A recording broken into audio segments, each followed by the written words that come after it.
করলি ঝিলিক? কি করলি এটা তুই? দিদি তোকে এত বিশ্বাস করলো, এত ভালোবাসলো, সব হারালি?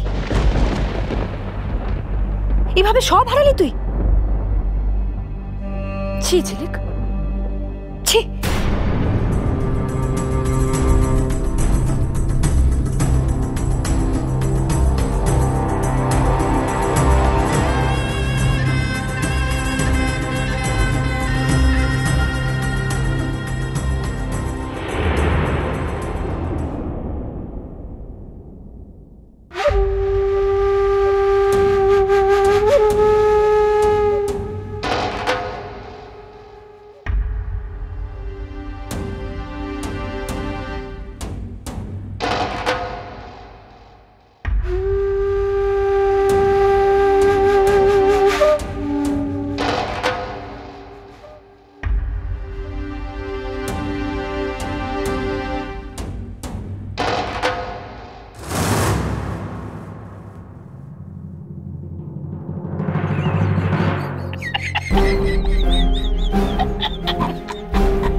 আরে আস্তে আস্তে, কেউ শুনে ফেলবে।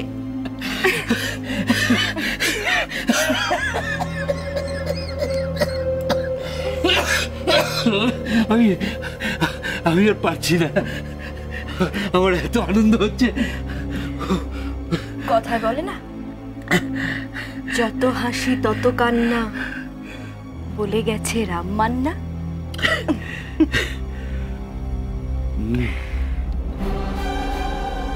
7 বছরের হাসি একদিনে শেষ।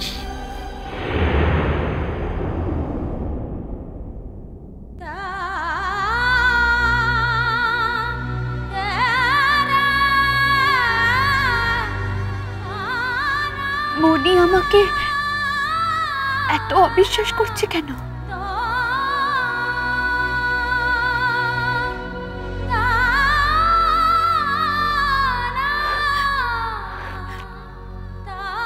না ঝিলিক, আর কান্নাকাটি নয়, এবার বুদ্ধি দিয়ে জিততে হবে তোমাকে। মনি, একবার আমার কথা বিশ্বাস করো, আমি সত্যি কোনো টাকা নেই। আমি বিশ্বাস করছি না তোকে। ও বেশ কিছুদিন ধরে ওদের বাড়ি কেনার জন্য আমাকে বলে যাচ্ছে, ওই ভদ্রমহিলার অপারেশনের জন্য নার্সিং হোমে বলার জন্য আমাকে বলে যাচ্ছে, আর এখনো যতবারই বলুক ও টাকাটা দেয়নি, আমি বিশ্বাস করছি না।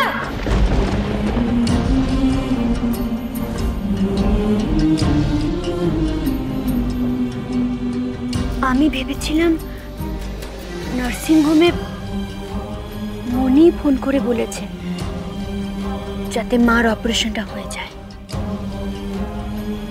কিন্তু পরে জানতে পারলাম ম্যানেজমেন্ট টাকা দিয়েছে,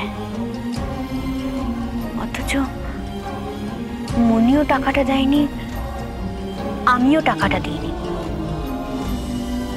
তাহলে এতগুলো টাকা কে দিল? কেনই বা দিল? কিরে ঝিলিক, এবার কি করবি? আমার হাত থেকে ক্ষমতা কেড়ে নিয়েছিলি না তুই? আমার চোখের সামনে থেকে তুই সিন্ধুকে চাবি নিয়েছিলি, নার্সিং হোমও পর্যন্ত দখল করে নিলি।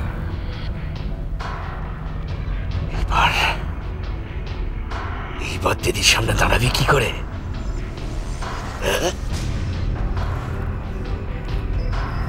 যাতে দাঁড়াতে না পারে আমাদের সেই ব্যবস্থাই করতে হবে। সব ব্যবস্থা করেছি, সব ব্যবস্থা করেছি, খালি একটা ছোট্ট কাজ বাকি। এইটা হয়ে গেছে, আর ওইটাও যদি হয়ে যায় তাহলে দিদির সামনে কেন, দিদির ত্রিসীমানেও দাঁড়াতে পারবে না। কি কাজ?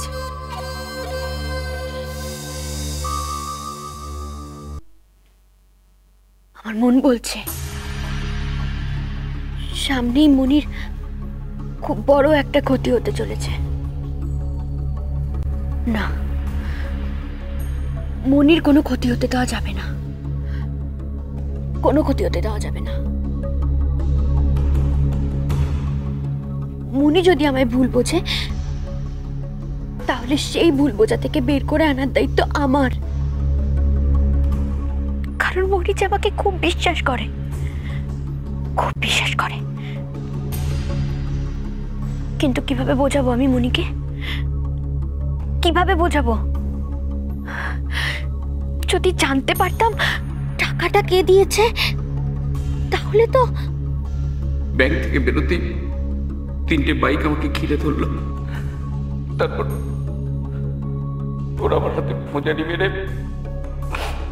ব্যাগটা কেড়ে নিয়ে চলে গেল। তাহলে কি মনির ক্ষতি করার জন্য মামা? তার আগে তোমাকে আর মানিককে একটা কাজ করতে হবে। আমি জানি আজ রাত্রিবেলা দিদি কিছুতেই ওষুধ খেতে চাইবে না, কিন্তু আজ অন্তত দিদিকে ওষুধটা খাওয়াতেই হবে। তুমি বা মানিক কেউ একজন নিজের হাতে দিদিকে ওষুধটা খাওয়াবে।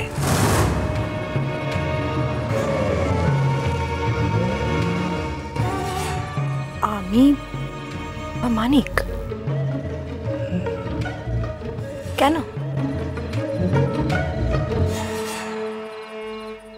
দাও চশমাটা আমায় দাও। তোমার চশমাটা মুছে দিচ্ছে একটুখানি।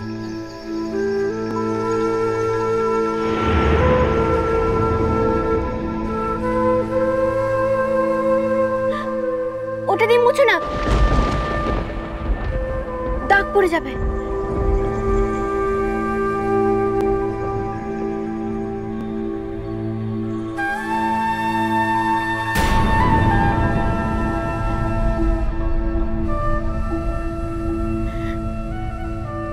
একটু সরবি ঝিলিক, ভেতরে যাব।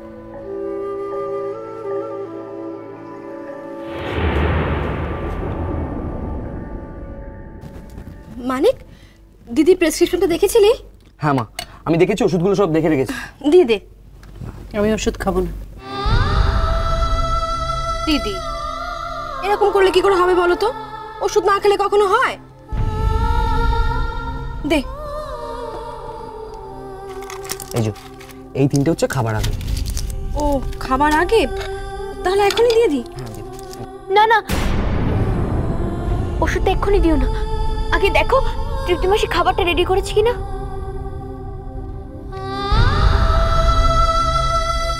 তুই একটু চুপ কর না ঝিলিক, আমাকেই বুঝে নিতে দে।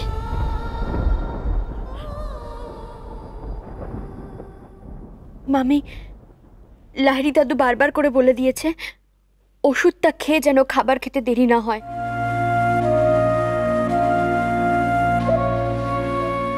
ঠিক আছে ঠিক আছে, আমি গিয়ে দেখছি ডিনার রেডি হলো কিনা।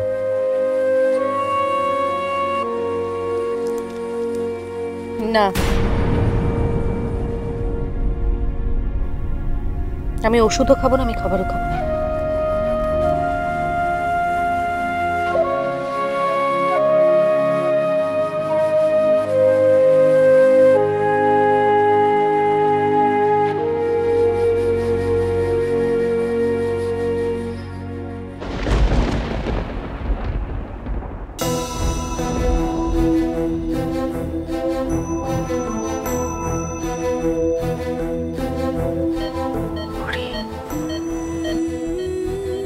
কাঁদিস না পড়ে। তোমায় ছাড়া ঘুম আসি না।